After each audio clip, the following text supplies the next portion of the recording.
ઉપલેટામાં citizen gymkhana તથા માનવ સેવા trust દ્વારા રાહત દરે ફૂલ છોડ સહિતના રોપા વિતરણ કાર્યક્રમ યોજાયો।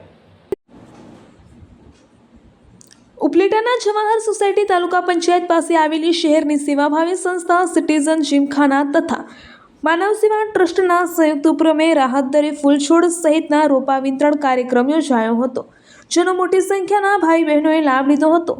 આ પ્રસંગે જીમખાનાના સેવાભાવી પ્રમુખ સંજયભાઈ માકડિયા, પૂર્વ ધારાસભ્ય છગનભાઈ સોજિત્રા, પૂર્વ સંસદીય સચિવ અને ધારાસભ્યો અને પી કલાવાડિયા યાર્ડના ચેરમેન હરિભાઈ ઠુમ્મર, દેવરાજભાઈ ગઢવી, બટુકભાઈ ડોબરિયા સહિત જીમખાનાના હોદ્દેદારો, આગેવાનો ખોડુભાઈ ગાગિયા, રમેશભાઈ સુવા, કનુભાઈ કલાવાડિયા, પત્રકાર સંઘના પ્રમુખ કૃષ્ણકાંત ચોટાઈ, સેક્રેટરી જગદીશભાઈ રાઠોડ વગેરે આગેવાનો હાજર રહ્યા હતા।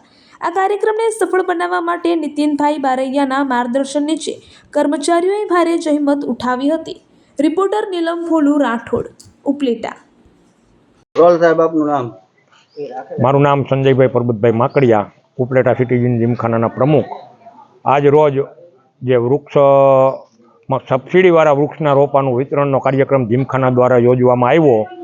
અંદાજે 1000 થી 1200 જેટલા રોપા, ફળાઉ રોપા, 1000 થી 1200 ફૂલ છોડના રોપા, સુશોભનના રોપા તેમજ અન્ય રોપા થઈને 2500 જેટલા રોપાઓનું વિતરણ જીમખાના દ્વારા કરવામાં આવ્યું। ગયા વર્ષે પણ અમે 3000 થી ઉપરના વૃક્ષોનું વિતરણ કર્યું હતું।